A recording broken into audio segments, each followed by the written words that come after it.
அண்ணே, மகாபாரதத்துலேருந்து ஒரு நிகழ்வு சொல்கிறேன்னு சொன்னீங்கண்ணே. அருமை அருமை கோபால், அருமை அருமை. இப்போ கேட்கும்போது எனக்கு சந்தோஷமாக இருக்கு. உன்னுடைய அந்த ஆர்வம், தெரிஞ்சுக்கணுங்கிற அந்த எண்ணம், அருமை கோபால், அருமை அருமை.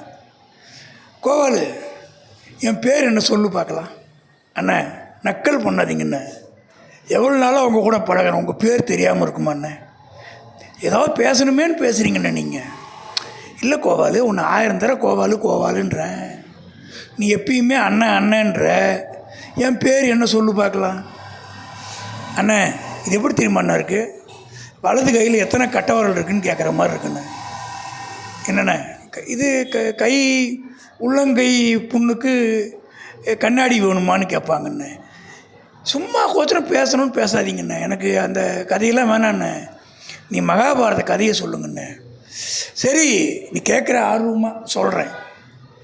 சரி, என்ன தெரியுமா கோபால், எங்கள் அம்மாவுக்கு என் மேலே உயிர்ண்ணே.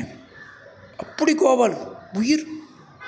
சொந்தக்காரங்களாம் சொல்லுவாங்க, உங்கள் அம்மா பகவான் ராமா ராமான்னு சொல்கிறதுக்கு பதிலாக உன் பேரை தான் முன்னுப்பாங்க போல் இருக்கு, அப்படி உயிராக இருக்காங்களே அப்படின்னு சொந்தக்காரங்க சொல்லுவாங்க. அண்ணே, உங்கள் வீட்டில் வரைக்குமா இப்படி இருக்குண்ணே?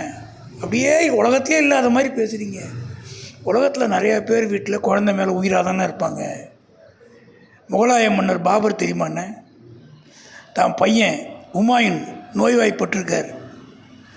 இறைவா, என் குழந்தைய காப்பாற்றி என் உயிரை தரேன்னார். ஹுமாயூன் பொழைச்சிக்கிட்டார்.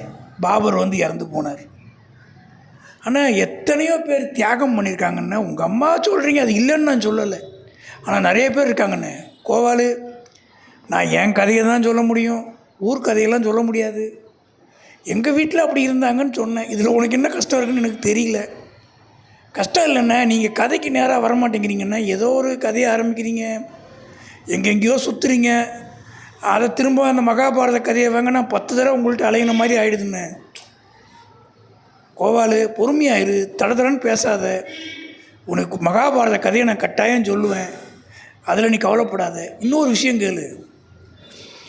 எங்கள் அம்மா, அண்ணா திருப்பி உங்கள் கதையே கேளியா, சொல்ல விட மாட்டேங்கிற. எங்கள் அப்பாவையும் என்னையும் ஒரே பேரில் தான் கூப்பிடுவார் கோபால். ஆனால் எங்கள் அம்மா கூப்பிட்டு ஒரு தடவை கூட தப்பாக யாரும் வந்ததில்லை. அவங்க கூப்பிட்ற ஸ்டைலை வச்சே அவங்க என்ன கூப்பிட்றாங்களா, எங்கள் அப்பாவை கூப்பிட்றாங்களான்னு தெரியும். அந்த மாதிரி ஒரு அழகான காலம் கோபால். அண்ணா, இப்போ திரும்ப ஏதோ ஒரு கதை சொல்லிட்டு போவீங்க, அப்புறமா வரேன்னு. நெசமாலுமே அப்புறம் வரேன் கோபாலை, ஒய்ஃப் கூப்பிட்றாங்க, வந்து பேசுகிறேன் கோபால்.